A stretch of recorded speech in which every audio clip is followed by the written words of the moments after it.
Contrary to the rumors that you've heard, I was not born in a manger. I was actually born on Krypton and sent here to save the planet Earth. We cannot continue to rely only on our military in order to achieve the national security objectives that we've set. Everybody somewhere between the ages of 18 and 25 will serve 3 months of basic training. We've got to have a civilian national security force that's just as powerful, just as strong. Yes, we can. Obama's healthcare plan will include coverage of all essential medical services. Yes, we can. Obama is a cruel hoax. He works for Wall Street. He's an agent of finance capital. Where did you come up with the number $700 billion? Here's the Treasury spokeswoman's quote. It's not based on any particular data point. We just really wanted to come up with a really big number. To Democrats and Republicans who've opposed this plan, I say, step up to the plate. A few members were even told that there would be martial law in America if we voted no. Secretary Henry Paulson is no George Washington. I don't think anyone questions, Mr. Kashgari, that you're working hard. Our question is who you're working for. Obama pledged that he would resume the Security and Prosperity Partnership talks between Mexico and Canada that President Bush initiated.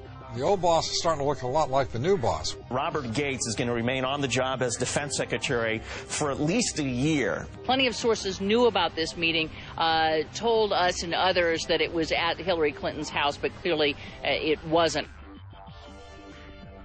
We've got to give them a stake in creating the kind of world order that I think all of us would like to see. We see you causing a depression so you can blow out the economy and consolidate it and bankrupt it. We know that you are enemies of free humanity, and we are here standing against your tyranny.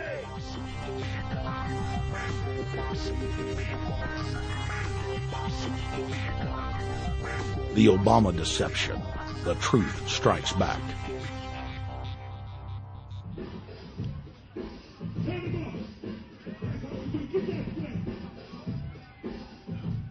Barack is like the manager of Burger King.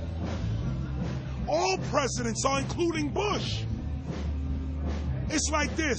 When your fries are cold, if your burger is not done right, you go back to Burger King, America, or your government, and you say, my burger's cold. I want new fries. First, you go to the cashier. That's the courts. You argue to the courts. The courts, if you can't get no justice with the cashier, you say, let me see the manager. I want to go to the Supreme Court. I want to see the president. The manager comes out. Hi, what can I do for you? Now, the manager can override the decisions of the cashier, but you never get to see the franchise owner of Burger King. If you really have a problem with your burger, you need to go see the franchise owner. We need to go to the top or to the bottom.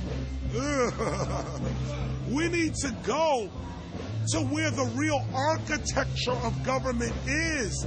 And it's not in a president. It's in a global scheme.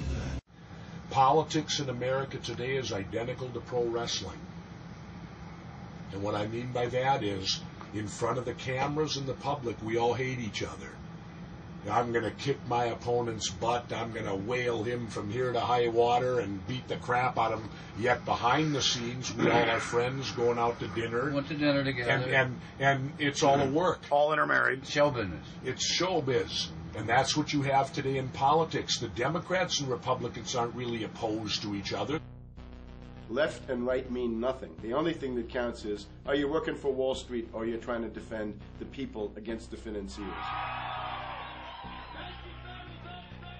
It's pretty obvious that there's some gigantic financial institutions that have been pulling the strings of politicians in this country for a long time. And there's the fact that we have it set up where they can donate millions of dollars to these guys' funds, these guys' campaigns. I mean, how do we not expect it all to go bad?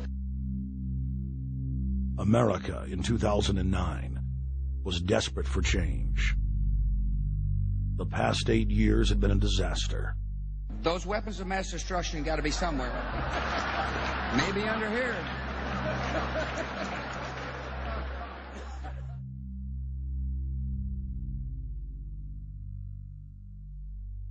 George W. Bush, who had claimed to be a conservative, had tripled the size of the federal government, shredded the Constitution, and destroyed the image of the United States worldwide. Nope, no weapons over there. Endless wars, over 1 million dead Iraqis, and more than 5,000 dead U.S. troops. The Patriot Act, warrantless domestic wiretapping and spying, the end of posse comitatus, the rise of the treasonous North American Union, a deepening recession sliding towards total economic collapse. These factors and other abuses had the American people in a state of panic for their future and the very existence of the United States. The elite were in trouble. The people were beginning to see through their facade, past their front man, and to the ruling elite behind the throne. For the first time in U.S. history, both parties were universally hated. Congress had a 9% approval rating. The globalist agenda had stalled. And then, onto the scene came a man who promised change. Change we could all believe in. Barack H. Obama promised to end the war and bring our troops home fast. He pledged to uphold the Constitution and to stop the federal government from spying on the American people. Candidate Obama told American workers that he was going to get them out of NAFTA and GATT. And he's already breaking those promises. In this film, we will prove that Obama says one thing and does another, and that he works for the very same elite interests that Bush served, the very interest engineering the financial collapse and formation of a dictatorial world government.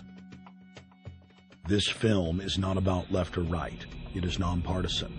Our past documentary films are among some of the most damning indictments of George W. Bush and his administration that have ever been made. If humanity has any hope of effecting real change for the better, it will not come from the Madison Avenue false reality makers who have cast Barack Obama as the savior of the world. To alter our course from tyranny to liberty, to defeat the corrupt elite, we must get past the puppets and confront the real power structure of the planet.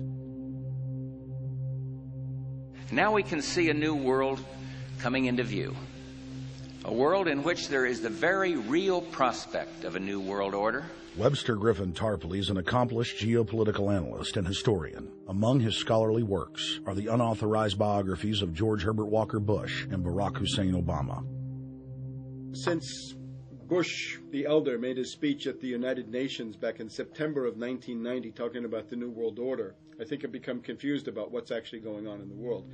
The New World Order is a more palatable name for the Anglo-American world empire. It's the planetary domination of London, New York, Washington over the rest of the world. It's hard to get people to join that or think they have a part in it if you call it the Anglo-American world empire. If you call it the New World Order, then people in India or someplace like that or the European Union might think, well, there's something in that for us too. But that's not what it is. It's the Anglo-American New World Order. It's really the old world order. It's the British Empire morphing into the American Empire. The U.S.-British world empire is what you're going to get. Combines of powerful men have always battled with each other over the levers of power. Gerald Celente is recognized as one of the world's foremost trends forecasters and is the founder of the Trends Research Institute. People that are knowledgeable know that the fight that this country has been waging since its inception is for the central bankers, not